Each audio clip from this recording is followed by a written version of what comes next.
Good morning, good afternoon, good evening, and good night, wherever you're joining me from. My name is Dr. Obi Oramba Iboweze, reaching you from Nkolo Mahadum, Wisdom University. Today's date is Nkwo Market Day in the 60th month of the Igbo lunar calendar called Onwa Ifejioko. While in the Roman Catholic calendar, today's date is July 16th, 2024. And the title of our lecture today is It is their culture, not poverty, in northern Nigeria. The reason why Nkolo Mahadum decided to choose this topic today is that many times you hear the northern leaders and others from the north saying that northern Nigeria is poor, northern Nigeria is poor. Nkolo Mahadum have decided to let you know that northern Nigeria is not poor. What is happening in northern Nigeria is their culture and not poverty. Thank you for joining me. Again, remember, in Nkolo Mahadum, we package lectures so that you will see it from Biafran and African perspectives.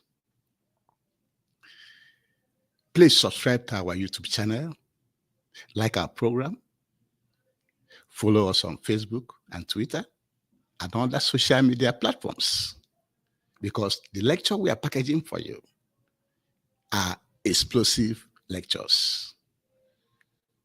So let's continue because we have a lot to cover. What do we have in northern Nigeria?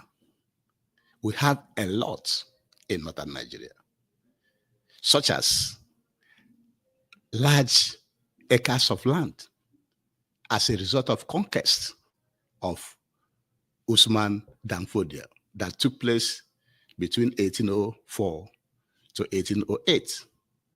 They have large area of land in northern Nigeria. Also, they have the population. So if you have land and population, why do you think it's going to be poor? You cannot be poor when you have large land with all the deposits in that land and then the population to cultivate on that land. The next thing they have in northern Nigeria are a lot of gold. Remember the gold in Zamfara? And that gold in Zamfara is not even in the national, it's not even for everybody. It's only for Zamfara. And that gold in Zamfara is close to the gold in South Africa. So they have a lot of gold in Zamfara. Also remember the Californium which they have in Sambisa forest. Californium that 1 gram of Californium costs $27 million. They have it in Sambisa forest. Also, they have coal in Zamfara, a lot of coal in Zamfara. Other things they have are talc, the one they call talc in Niger State. They also have gemstones in Bauchi State. They also have gypsum.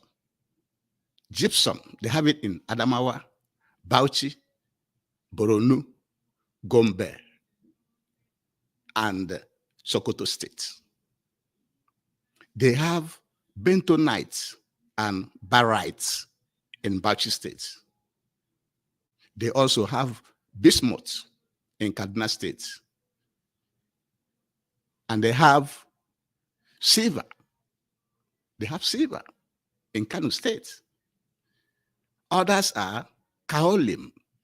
Kaolin, they have it in Boronu and Adamawa States. They also have limestone in Boronu and Sokoto State. They also have columbites in Kano and Bauchi states. They have the one they call flora in Bauchi, Kano, Kebbi, and Zamfara states. They have copper ore, what they used to make copper ore in Kano, Gombe, and Zamfara states. They also have glass sand in Katsina state, to mention a few. So they have a lot of mineral resources in the north. So that tells you the north is not poor. Remember, also, when the states were being created, but before we get into that, please, I want to beg you again to please subscribe to our YouTube channel. Follow us on Facebook, Twitter, and other social media platforms. Like our programs, comment, so that we know how we are doing. So continuing, during the creation of states, the Nigerian states, the Northwest, Nkola Mahadum decided to concentrate on the Northwest. All the minerals I mentioned to you, is from the Northwest and Northeast. Nkola Mahadum did not include North Central. So the Northwest, as a region, has 7 states. They have 7 states and also 186 local government area. They have the highest local government, while the Northeast have 6 states plus FCT, which also make it 7 states, because the Federal Capital Territory is run like a state also. And they have 112 local governments. And whenever they go to share money, anything they're sharing in Nigeria, they're sharing according to the state and local governments. So they're getting all this money, both in the states and the local governments. Also, don't forget, from 1960, from independence, after the British handed over Nigeria to them, to the Fulanese. So from that independence, they have ruled Nigeria more. In fact, in all the parastatals, they are the majority in all the parastatals. They control all the government agencies and parastatals. But let me just run down some of the presidents, leaders they have produced since independence. They have ruled more. They control everything in Nigeria. And some of the leaders were Abubakar Tafawa Balewa, Murtala Mohammed, Shehu Shagari, Muhammadu Buhari twice, Sani Abacha, Babangida, Umaru Yar'Adua. And so they have produced more leaders for Nigeria. They are in control of the whole resources in Nigeria. Plus, many industries, federal industries. Most of them, majority of them, are located in the north. So the north is not poor. So anybody telling you that the north is poor is just being economic with the truth, lying to you. They're not poor. What is going on in the north is as a result of their culture. It is their culture. Their culture that encourages poor people to marry many wives and produce many children. It is their culture. And they are making use of all those children you call almajiri. Those almajiri, they are using it to their advantage. That is what they wanted, is their culture. Because it is the same almajiri, those they are saying that are poor, that they are using to rig election. Have you not seen during these several elections that we have had, how you see all those underage voters? Did they cancel the election as a result of that? The answer is no. They use them as underage voters to rig the election in the north, so that only northerners will win in the northern states. Also, those people they call Almajiri are easy recruiting ground for Boko Haram and all these Fulani herdsmen terrorists who are kidnapping, killing, maiming, taking lands all over Nigeria. So it is what their culture wanted. It is what is endemic in their culture. That is what you see in northern Nigeria. It's not that they're poor. They're not poor. The same Almajiri, the same children being encouraged in their, being produced as a result of their culture. The same children being produced as a result of their culture will also, if there's war tomorrow in Nigeria, the same people will be recruited to fight war with you. So they know what they're doing. So anytime you hear that the North is poor, the North is not poor. If they want to change it, they will change it. Remember, when the British came, they told the British, do not influence our culture. Leave it the way it is. Also, when President Goodluck Jonathan from the South was building Almajiri schools, where are those Almajiri schools today? They don't want that. And so they want the status quo to remain because that is what they want.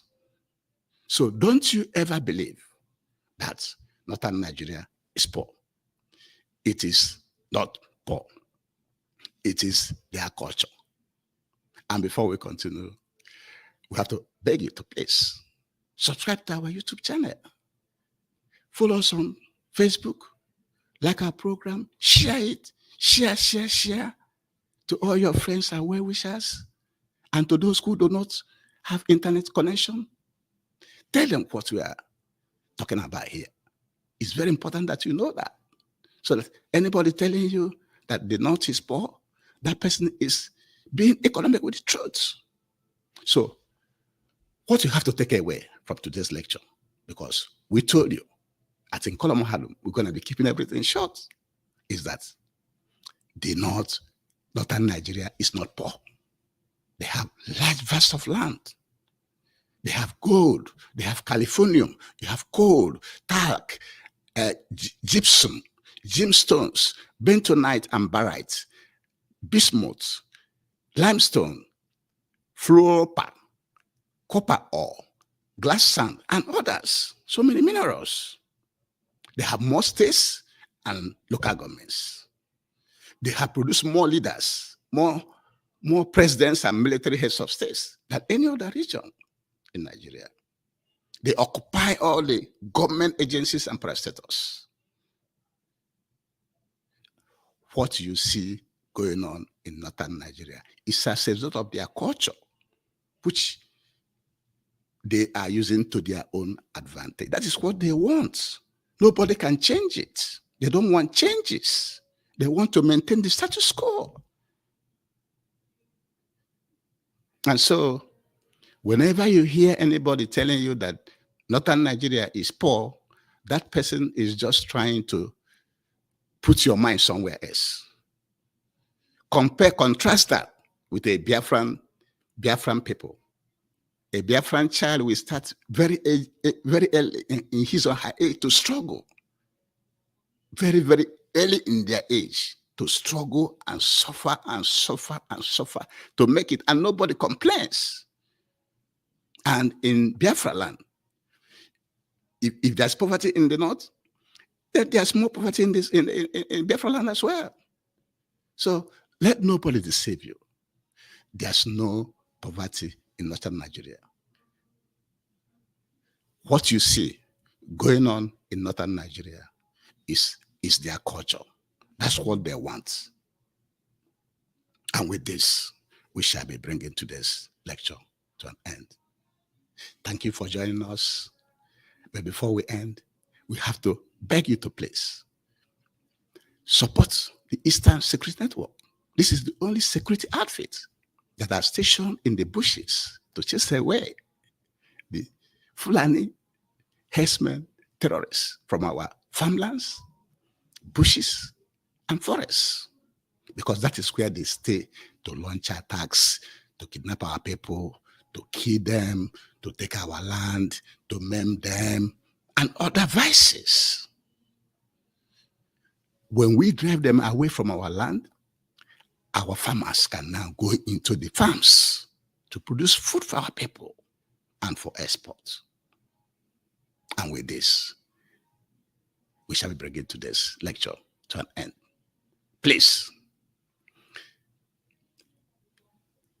subscribe to our YouTube channel, follow us on Facebook and Twitter, share our programs, like it, comment, and go back to our lectures. Go back to our previous lectures. Those are things that you have to know. You have to be seeing things through Biafran and African perspectives. And with this, we shall be bringing today's lecture to an end because we want to be keeping it short. My name is Obiora Mba Iboeze. Thank you very much for joining me today. Have a great day.